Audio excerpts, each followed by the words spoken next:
Hi, pal. Hi, Dan. How you doing? How you doing? Pretty good. Good, good. How's lockdown treating you? All right so far. Only been a couple of days, hasn't it? So, I know, I know. Been out busking much? well, not since Tier 4, no. All the shops are shut, so Yeah. there's not really a lot of point. But yeah, before that, I was going out pretty much. So Brilliant. yeah. That's nice. Well, firstly, cheers for doing this. It means a lot. I'm just getting a group of local musicians or anyone who wants to get in touch together and just basically trying to build the community back up. Basically, that's all I'm trying to do. We're just going to jump straight into it. Obviously, Captain Andy. First thing that because I've known you for a few years, first thing that I've wanted to know and I've never asked, where did that name come from? Captain Andy. All right, it was a nickname I got because I apparently look a bit like a pirate, a bit like Jack Sparrow. Apparently. Nothing wrong with Johnny Depp. Exactly, yeah. They said it, not me. Yeah. You just adapted it. I copied that. No, it was someone else decreed it. So yeah, that's where. Fair enough. All right. Well, jump straight into it. As I say, how did you get started with music? Because obviously you're a guitarist, you're a singer. How did you first think to yourself, okay, I'm going to play guitar and I can sing? Well, guitar-wise, I mean, my dad plays guitar, so there was always music. There was always guitars around the house when I was a little kid, and he was always playing stuff like Bob Dylan or Simon and Garfunkel and stuff like that. So inevitably, I was going to have a go at it. I did have a go at banjo first, and I do still play banjo, but my dad's banjo is horrible. It's just a really hideous instrument. It's not, Fair enough. For a while I didn't understand why people played banjo because I thought this is so uncomfortable to play. It didn't have a back on it, so those screws just stick directly into your belly that hold the back on, and the strap was a piece of very frayed old rope that was just rubbed horribly. Yeah. So yeah, but it wasn't until I played a decent banjo years later I thought, oh, actually, yeah, it's they're not all not actually that bad. Yeah, but I went from that to doing guitar basically. Eventually, but it took me ages to get any good at it. I just really struggled with the changing one chord to the other. But eventually, I managed it. When I really started getting once I could do that, I really got into practice. Before that, I'd been a bit kind of half-hearted about it, but once I realised it worked, I was like, "Oh, great! I'm going to practice all the time now." And, yeah, but singing didn't come until a lot later. I really didn't want to sing initially. I didn't feel confident, but I was kicked out of my primary school choir for not being able to sing. So I was like, "Nah, singing's not for me." But I don't know. Later on, trying it out again because I was struggling to find people to work with. I thought, well, I'll just try singing and see if I can figure it out. And eventually, I think I just about got there. So I think fair enough. Fair enough. So going back then, would you say your dad has been your sort of main inspiration for your music, or has it come from a signed artist sort of thing? Well, initially, yeah, it will have been probably my dad. Like when he was playing these songs like Bob Dylan and Simon and Garfunkel. But that was actually the first time I'd heard those songs, rather than on the record. I heard the records later, but the first time I heard these particular songs was my dad playing them. But then in my adolescence, we kind of diverged because I went off and got into stuff like punk and alternative rock and stuff, which my dad's do. But more recently, I've kind of come back to doing folk and going like that. So I've perhaps come back to that. So that's where I probably went off in a different direction, really, and started getting into other things and being influenced by other stuff. But then, yeah, I've probably come back to the whole folk format in the last few years. Yeah. Well, being a songwriter, it's probably good to expand your horizons rather than focusing on one thing, because then you can bring different genres together, can't you? How would you say you go about your songwriting? Do you have a technique for it? Do you sit down and go, I'm going to write a song today? Or sometimes I actually do. Yeah, I do just sit down and say I'm going to write something. A lot of people say, "Oh, inspiration just comes when it comes," and I kind of get that. But sometimes I do think that I've been doing this a while now. I think I should be able to get that inspiration. Yeah. I should be able to decide when I'm going to be inspired. I get that.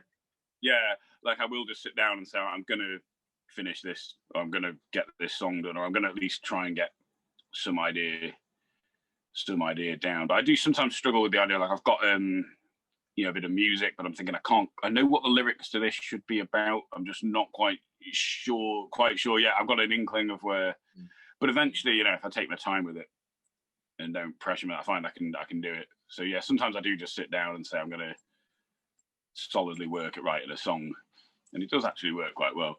Yeah. Do you always know the idea of the song that you're going to write before you start it, or does it sort of just come when you sit down? Yeah, a bit of both. Sometimes I've got a definite idea of something I want to write a song about. I'll be like, a certain subject. I'll be like, I definitely have to write a song about that particular thing because it's weighing on my mind so much. It's like I've got to get that into a song. Other times, I'll just maybe I'll play the music I've got in mind and see what kind of lyrics come into my head, see what kind of what it inspires, really. So yeah, a bit of both, really. Okay. When did you start songwriting then?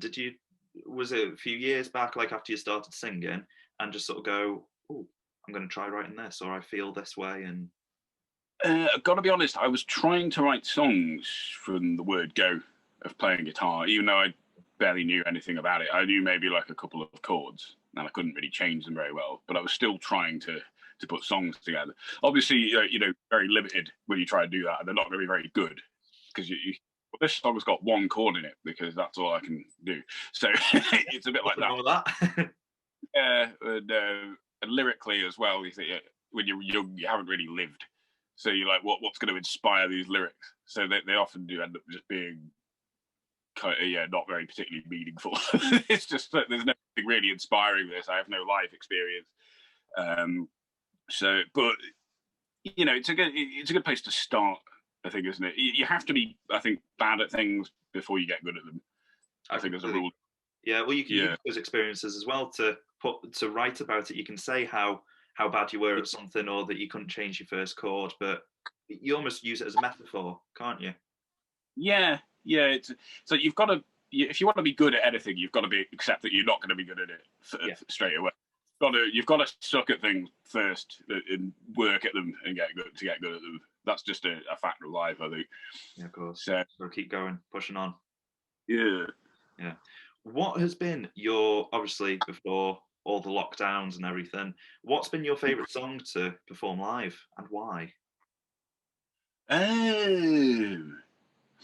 Of my own, it would have been a song I always try and play pretty much every time I busk is a song I wrote for my nephews, which is just called Nephews. I try and I pretty much every day do that one.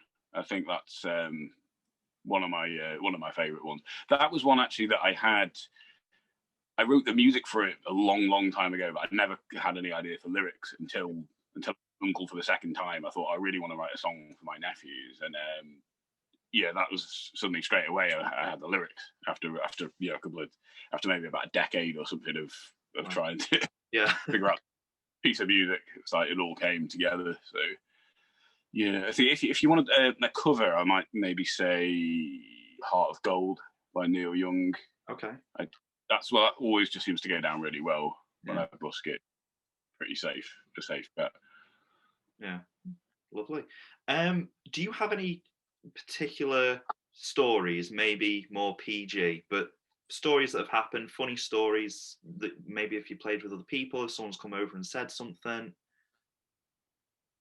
Oh, well, but busking wise, I meet every kind of person when I'm busking, and some of them are stranger than others.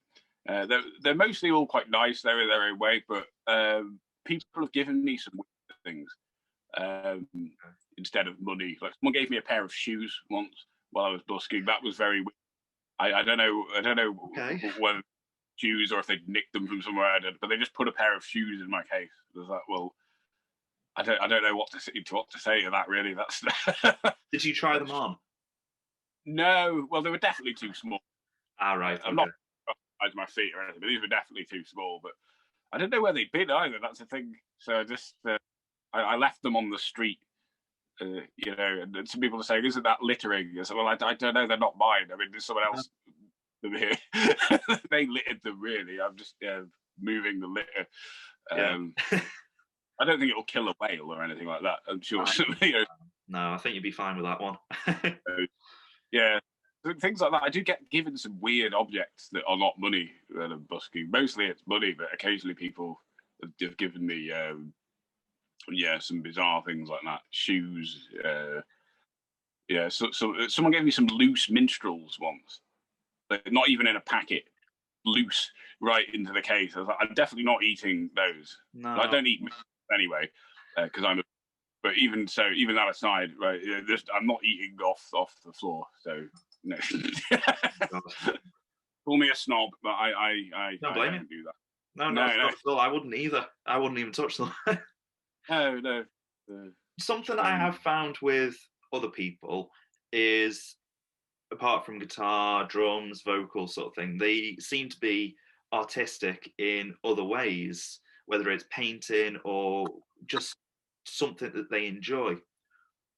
Are you artistic in other ways, or what else do you enjoy doing? Well, yeah, I enjoy drawing. But when I was younger, I used to get really frustrated with drawing that I couldn't be brilliant at it straight away. Yeah. But I've learned to be more patient as I've gotten older, and I'm starting to quite get into drawing. So I do have to sort of really sit myself down and say, right, you've got to be patient with this and take your time with it and get it right.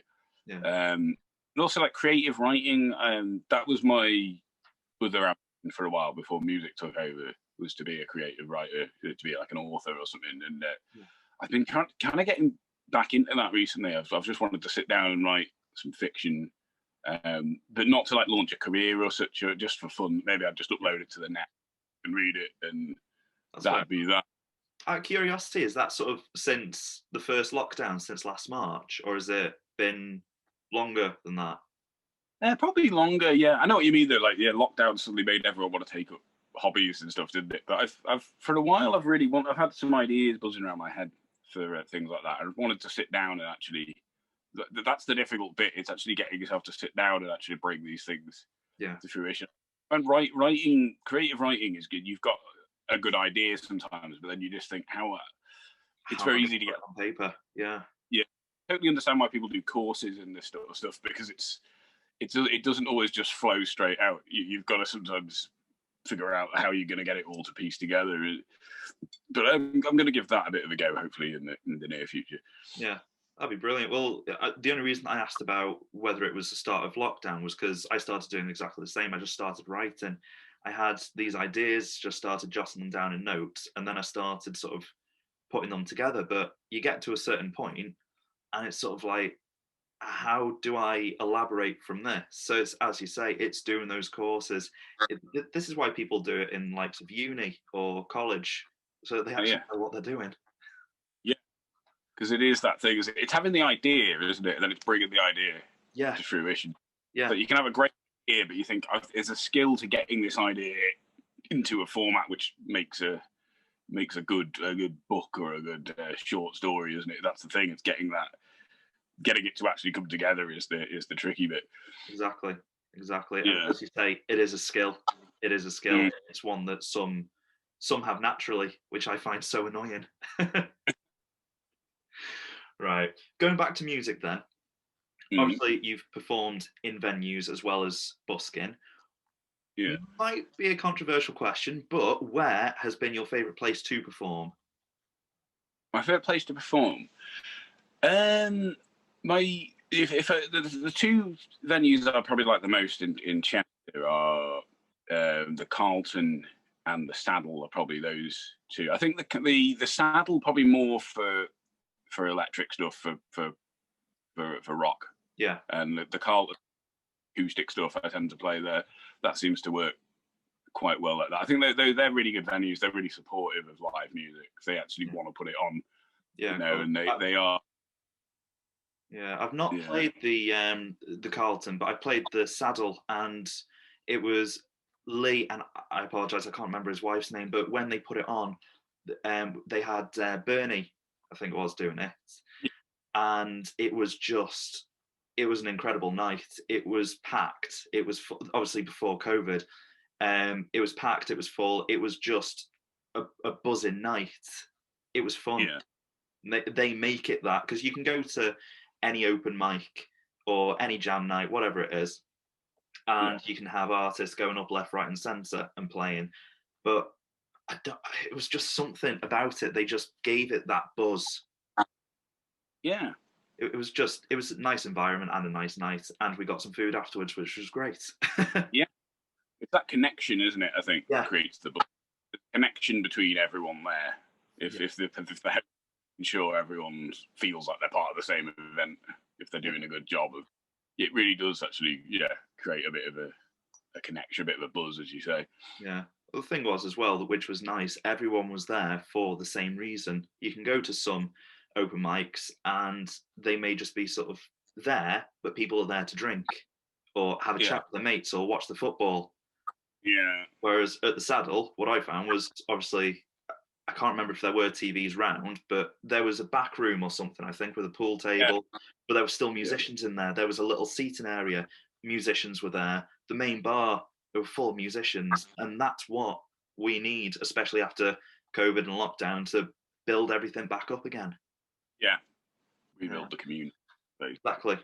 Well, going on sort of like keeping community and that sort of feel with what we're doing at the moment, speaking through the internet, how do you personally feel as though the internet has impacted on music? Not necessarily just with COVID, but as a whole, do you feel as though it's impacted and helped? Do you feel as though it's sort of taken something away from that going out and saying, I'm a musician, can I please play here? It's been good, most part. I think though one of the sort of shocks to the system, I remember back in probably like 2005, it would have been, when stuff like MySpace happened. I think loads of bands got on board with that and thought, oh wow, this is a social network.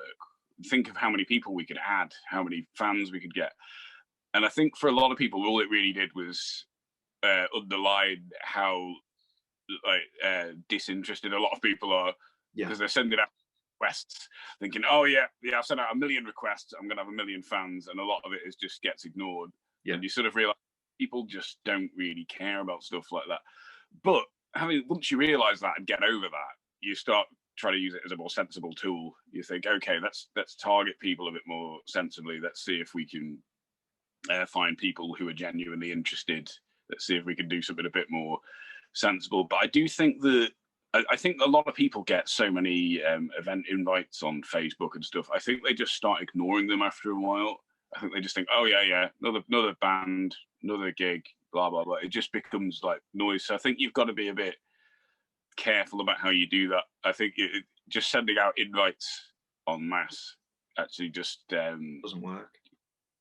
I think for me, like a lot of it, you do have to still go out and play before. But what you can use the internet as a way to sort of gather up, to pool all your fans or whatever together. So if someone sees me busking, if I've got a little sign up with my social media details, they can always a lot of them will take a photo of that, or they'll add it. They'll add me on Facebook or whatever, or Instagram then and there.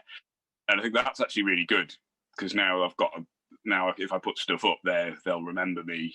They won't just forget, oh, there's a busker I saw that I've completely forgotten about. They'll be like, oh yeah, I remember him. And it sort of keeps them in mind, and hopefully, they might, buy future albums and things like that. So, but I do find most of my album sales come from busking. I do a few online, but mostly it is still actually doing it the old way of going out and taking it directly to the people. So I think, it is ultimately a good thing. I just think people need to, I think only now are we really starting to learn how to use the internet properly to promote, rather than just spamming people with relentless invite. Yeah. So it does have its pros and cons then, doesn't it? Yeah, gotta do it right.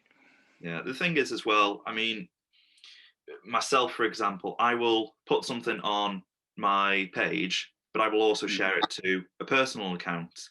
And I think that sometimes might be the best way for some people to build what they're doing. Because if you're friends with someone, or if you've got someone as a friend on Facebook, or if you're with them on Twitter, Instagram, everything, and you share it, they may go 2-3 months after you invited them.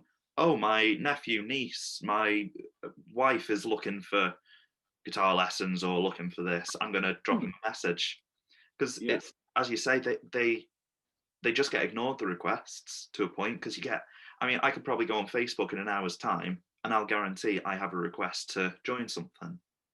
Yeah.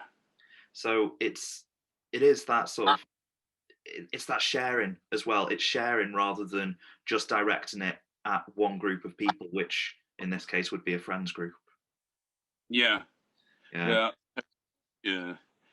I think that's the problem. That, I mean, I sympathise with people a bit, because on the one hand, I'm this big believer that we should all support local music or whatever and go out to gigs, but at the same time, I mean, I get invites all the time to stuff I obviously can't go to. Like, I get invites to gigs in London and stuff, so I really can't go to that. I mean, not so much, obviously after the lockdown, but before that, I was just getting invites to gigs all over the country, and I can't go just up and go to these gigs. I wish people would be a bit sensible and say, is this person from the local area? Yeah, okay, let's invite them, and if people actually did that, invites wouldn't be an annoying thing. I think they would start to be a thing to look at, instead of going, oh, I've got another 10 invites, but, let's ignore those. And so I think that's the thing. We do need to start being, like, as musicians, sensible about it, rather than just spam people, actually trying to use tools a bit more sparingly and a little bit more. I completely agree. I do agree. Yeah. Taking on board then, or trying to take it back to a new musician, someone who's either just looking to get their first gig, or whether they're starting to learn to play guitar or sing, do you have any advice that you would give them after your experience? Yeah, probably. I mean, what I'd first want to know is, like, what are they looking to get out of music? Because I think for some people, it's like this career they want to do, and for other people, it's just a thing they'd like to have a bit of a go at. And if it's the latter, I'd say, well, just try out some open mics or things like that, or I might recommend some open mics and then see how you get on. Or try some of these smaller gigs and just see how you like it. For career people, it's a bit more stressful. I think they really feel they've got to make a go of this. And I mean, my broad advice is always, like, to do what works and don't do what doesn't work. But bear in mind that what does work for one person might not work for someone else. And what should work on paper doesn't always work in practice. I mean, there's so many things, like when I was in Sheldon, which was my old band. I mean, we did a lot of stuff right on paper, but we just never really got anywhere with it. Yeah. And looking back, I can see exactly what the problems were. It's like it's more in the detail of it. The chemistry isn't quite right between the people here. And when I decided to try something else, it didn't happen straight away. But I found actually this is a little bit more, what's working. Even though on paper you might think it wouldn't, like me going out with my guitar and busking and stuff like that, it actually has worked really well.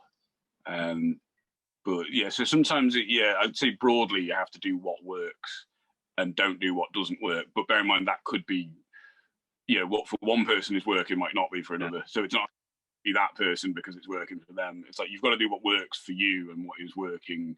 If you're not getting good results off of something, you might have to try and do something else, at least for a bit. Maybe, try be a little bit open about what you're willing to do and see what happens, really. So I'm sorry if that's probably a bit vague, but this is the problem. I don't always know what people want out of music. So I'd always say you do what works. Yeah.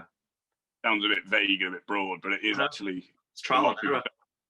Yeah, a lot of musicians don't do that. They'll spend ages doing what they think should work, and it's just not working. Yeah. Fair enough then. Just before we move on to, obviously, a quick COVID question, do you prefer, just something I picked up on, do you prefer being a solo artist or do you prefer being in a band? I play bass in a couple of bands. Okay. and I like doing that. I'm all right with that. I don't feel I could play guitar and sing and songwrite in a band anymore. I think that was just a thing that I found really stressful. I found that I was constantly trying to bring all this stuff together. I was constantly trying to get these songs to work, and I was constantly trying to people were available for gigs or whatever. I found that like a really stressful thing. So for writing songs and singing them and playing them, I prefer doing the solo artist thing. But I don't mind playing like bass and stuff in other people's bands. That's a bit more of a supporting role. Yeah, and I find, it's quite different doing that. And I'm doing what I think people in bands should do, which is, just be reliable, be there, be solid, both in your playing, because bass playing, you're keeping the whole groove together, aren't you? So do that, and also just make sure you're always there and on time for things, and you're reliable, and it takes the stress off whoever's singing and songwriting. Then they think, oh great, I've got a good band who's behind me on this.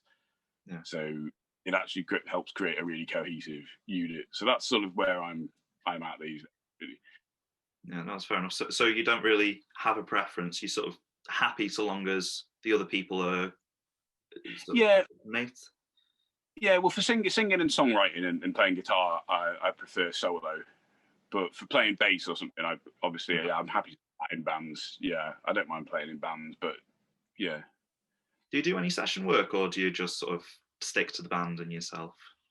I've never actually done sessions. I think to do sessions, you've really got to be on point with sight reading, haven't you? I think to a point, or scales, things like that. Yeah, I mean, I can sight read because I've been a teacher as well. I can, so I'm pretty good with theory, but I just don't think I can really sight read to a session standard. I find that's fair enough. Yeah, but yeah. I've done the informal sessions. Someone's asked me to just come in and play some guitar or something, and I'm like, yeah, go on then. Yeah, but fair enough. Okay, so as I say, obviously with everything going on at the moment since March last year and before COVID, how has it affected yourself with music, or just yourself personally? With a lot of, well, obviously busking has been something that, I mean, initially when we had the full lockdown, there was no point in going out busking because all the shops were shut, all the pubs. There just isn't going to be people around in town. As that eased a bit, I went out again and started busking, and things were a bit slow to begin with. I was thinking this is actually really needs to start picking up again, but eventually it got back to being pretty good. But the problem is, I mean, most people are pretty good at social distancing, but some people really aren't, and it's really difficult to get away from them when you're stood there on a pitch. If someone's just coming right up to you, I'm thinking, like, I'm trying to sort of keep them away, and that is a problem. And it's alarming to me, like, how many people are doing that. And I'm trying to set up the gear in such a way that people don't do that. So don't come near you. But I mean, it's been mostly okay since then. But obviously, we've gone back in to lockdown now, haven't we? And definitely, I think middle of February at least is what we're looking at. That's when it's being reviewed, I think. Yeah. So it's been a little bit difficult to predict. It's been a little bit stressful like that. It's like I don't know what to plan for. Am I going to be able to go out? Or not? But I mean, I've managed quite well. I think that's one of the only ways live music has really kept on, is for busking, obviously, because venues are struggling. I mean, there's a couple of venues that have managed to put on live music, but they've had to be really calculating about it. It's like planning an orbit. They've got to make sure everyone's bringing their own mic. Everyone is this far away. No one is dancing, or if they're dancing, they're not moving. Space. Yeah. Be so sort of calculated about it. Whereas busking, I mean, people were, you can just do it. And obviously, I've set the gear up a bit more so people keep further away. And so, but some people have said, oh, it's really good to hear some live music because they haven't heard live music for a while. Yeah. So I think it has actually been pretty good. I'm surprised more of your kind of pub musicians haven't come out and started doing it. I thought the streets were going to be inundated with people who, working musicians who are looking to try and find alternate forms of income, but I don't think a lot of them haven't really. A lot of it actually has just mostly been the usual people. Yeah, they might, just thinking out loud, they might not almost know to a point how to go about it. So it's probably straightforward, isn't it? How do you set up? What equipment would you use just in case someone's watching there thinking, I wouldn't mind doing it, but I don't know where to start? Yeah, well, I use one of those Roland Street Cubes, which are the sort of preferred busking amps of the moment. Certainly for people who sing and play guitar, but they've also got a thing for backing tracks if you use backing tracks. I don't personally, but you know they're also good for that. So, and other than that, I just take a normal mic, a normal. I use a PG58, which is the cheap knockoff of a SM58, and just a mic stand, and that's it really. And other than that, I mean, there's no you don't need a license or anything to busk. It's certainly not in Chester anyway. I mean, you just we have a kind of 2-hour rule whereby we tend to move every 2 hours so other buskers can use pitch. Although, I mean, if no one else wants to use the pitch, sometimes you could do a bit more. Certainly, if sometimes there's no other buskers about, but generally, if there's other buskers about, you want to make sure you're not hogging a certain. Yeah, of course. But other than that, you just find a space. As long as it's not causing an obstruction, you can just find a space, set up and go for it. It does feel a bit weird the first time you busk. It does feel very weird setting equipment up in the street and standing there playing it. But once you're used to it, and once people start giving you money, it feels totally fine.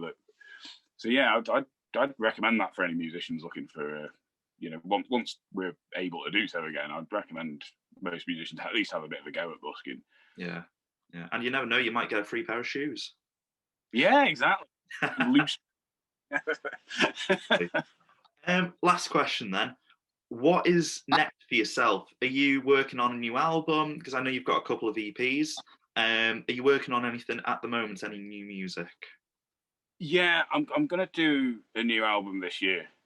Hopefully, it doesn't feel that long since I did the last one, but the way I see it, I just need to keep pumping stuff out really. So because I home record, so I can get quite a lot of tracks down. So I've been writing a load of new songs, and I'm going to do another album. I'm trying to do like one every year at the moment, which I think partly because I play all these songs like every day. So even though I like them, I do get a bit sick of them after a while. So I just want to keep bringing up and there's some people who've bought like all my CDs, and they just keep saying, when are you doing another one? And I think, I need to make sure I keep pleasing the fans, really.